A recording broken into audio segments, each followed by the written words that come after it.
चढ़कर तोड़ लेता हूँ। गिर गए ना? मैं लकी हूँ, कल मैंने ढेर सारे आम तोड़े थे। नहीं, मैं तोड़ूंगा। आज तो मैं ही तोड़ूंगा। नहीं नहीं, मैं तोड़ूंगा। मैं अगर चढ़कर तोड़ पाता तो इनकी तरह बातों में टाइम वेस्ट नहीं करता। आज मेरा लकी डे है बाबू, तोड़ूंगा तो मैं ही। इसमें लक का क्या लेना देना चीरू? क्या कहा? लक का क्या लेना देना? What's luck got to do with it? हाँ, यही टाइटल ठीक रहेगा मेरी स्टोरी के लिए। कौन सी स्टोरी अम्मा? मेरी नई स्टोरी। हमें सुननी है, हमें सुननी है। ये इट्स स्टोरी टाइम विद सुधा अम्मा।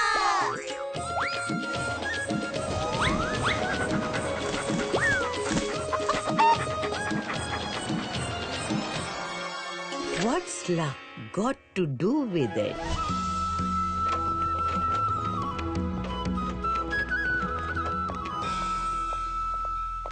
बड़े अरमानों के साथ थोड़े से सिक्के लेकर विमलावती शॉल खरीदने आई थी। इसका क्या दाम है? बस 10 सिक्के का है जी। बहुत महंगी बोल रहे हो। इतनी महंगी दुशाला कौन लेता है विजयनगर में? मैं लेती हूँ। हाँ? विमलावती महिला की चमक दमक देखती रह गई। क्या रेशम की साड़ी थी, दोनों हाथों में ऊपर तक सोने की चूड़ियाँ। ये कोई और नहीं, राज ज्योतिष की पत्नी थी। अब उसके सामने विमलावती को कौन भाव देता? विमलावती राज ज्योतिष की पत्नी की ऐसी आओ भगत देखकर जल भुनकर सीधी अपने घर पहुंची। एक एक दो दो के सिक्कों में चील कौओं की कहानी लिख के खुश होते रहोगे? कुछ ऐसा काम करो जिसमें सिक्के ही सिक्के हो। तुम ज्योतिषी क्यों नहीं बन जाते? भविष्य बताना हंसी का खेल है क्या? यहाँ कलम चलाकर कहानियाँ लिखते हो, वैसे ही वहाँ ये पासा फेंक के बना देना कोई कहानी। स्त्री हट के आगे तो बड़े बड़े हार जाते हैं। कमलेश कहाँ तक टिकता? कमलेश अपना झोला लेकर मार्केट में आता है और चबूतरे पर एक कोने में ज्योतिष का बोर्ड लगाकर बैठ जाता है। जानो अपना भविष्य, जानो जानो अपना भविष्य जानो। सुबह से दोपहर हुई, लेकिन कोई अपना भविष्य जानने के लिए नहीं आया। कमलेश घर जाने के लिए उठा ही था कि रुको ना भैया, रुको। मैंने अपने पति की दी हुई बहुत कीमती अंगूठी घुमा दी है। क्या तुम बता सकते हो वो कहाँ है? मैं कैसे बता सकता हूँ? मैं ही तो बता सकता हूँ। पासा फेंक के बना देना कोई कहानी। और फिर कमलेश पासा फेंकता है। कहाँ मुसीबत में फंसा दिया विमलावती ने। ये फांसा देख के क्या बताऊं इस महिला को।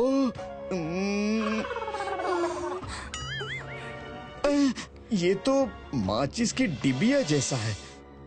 माचिस? हाँ, माचिस।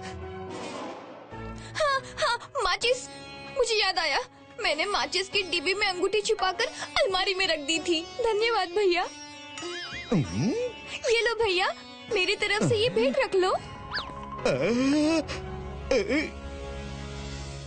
देखा, पूरे महीने भर भी कागज पे कलम घिसते ना, तब भी इतनी आमदनी नहीं होती जितनी एक दिन में हुई है।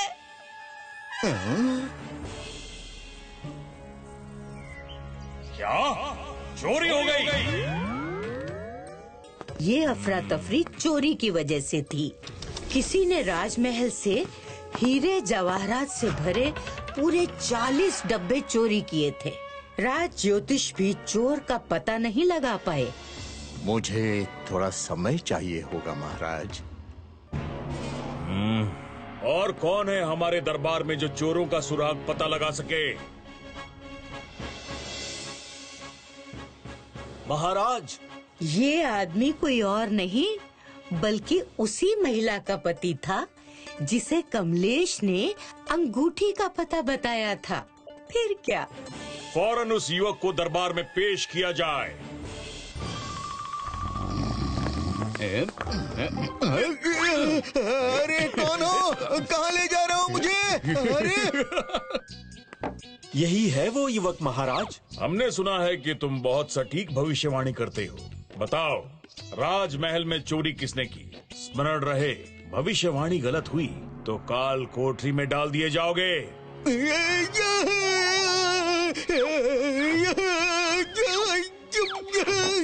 बेचारे कमलेश की खटिया खड़ी हो गई। वो कोई ज्योतिष तो था नहीं, लेकिन महाराज से ये कैसे कहता? अपनी पत्नी को कोसते हुए उसने फिर पासा फेंका। क्या दिखता है युवक? 3 क्या 3 चोरों ने मिलकर चोरी की है? हाँ महाराज। वो किस दिशा में गए हैं बताओ। 3 दिन का समय दीजिए महाराज। जाओ, दिया समय। लेकिन अगर 3 दिनों के बाद भी तुम चोरों और खजाने का पता नहीं बता पाए तो तुम्हारे साथ क्या होगा तुम जानते हो।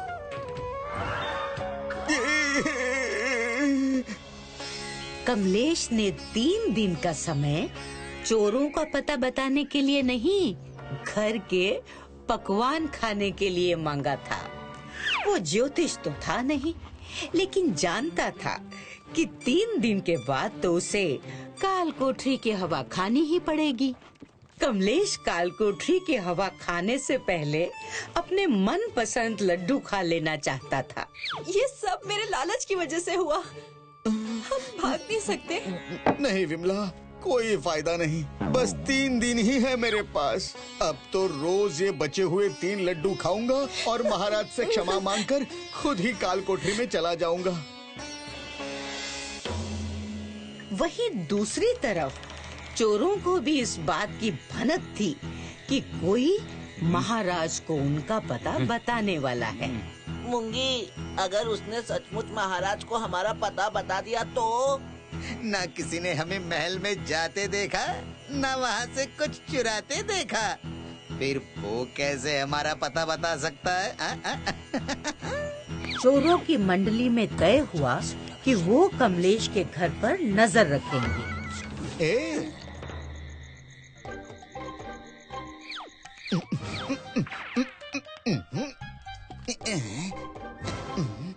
पहला, ये तो गया, अब बस 2 बाकी है।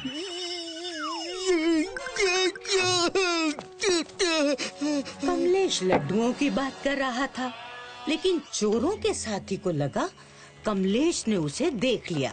अगली रात दूसरा चोर कमलेश पर नजर रखने आया। आज दूसरा भी गया जी।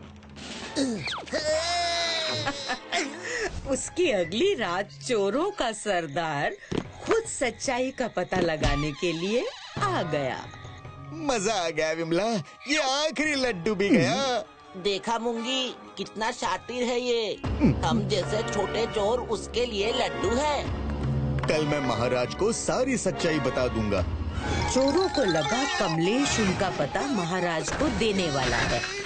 माफ कर दो भाई, हमसे गलती हो गई।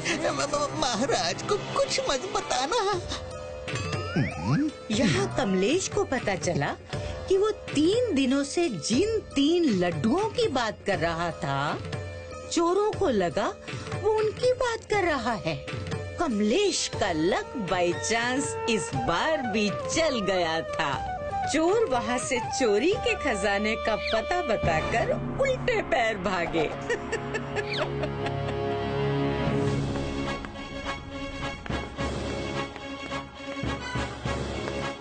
महाराज, मेरी सारी शक्तियाँ सीमित है। अब मैं या तो आपको चोरों का पता बता सकता हूँ या लूटे हुए खजाने का पता। बताइए, आप क्या पाना चाहते हैं, चोर या खजाना? ये बोलते हुए कमलेश को बहुत डर लगा, क्योंकि खजाने का पता बताकर चोर तो भाग चुके थे। कहीं महाराज ने चोर का पता बताने को कहा तो? चोरों का पता जानकर हम क्या करेंगे? हमें अपने गहने वापस चाहिए। कमलेश का लक बाय चांस यहाँ भी चल गया। कमलेश ने जहाँ बताया था चोरी हुए सारे गहने वही मिल गए। खुश होकर उन्होंने कमलेश को राज ज्योतिष का पद देना चाहा, लेकिन कमलेश जानता था कि लक बाई चांस चलता है, हरदम नहीं। क्षमा करें महाराज, मेरी सारी शक्ति इस खजाने को ढूंढने में चली गई है। मैं इस पद के लिए योग्य नहीं हूँ।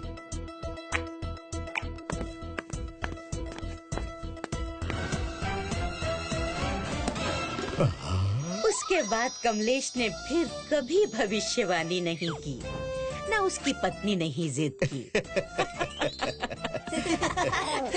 तो इस कहानी से क्या सीखा तुमने? यही अम्मा कि लक बाई चांस से आम मिले ना मिले, कहानी तो मिल ही जाती है। हाँ?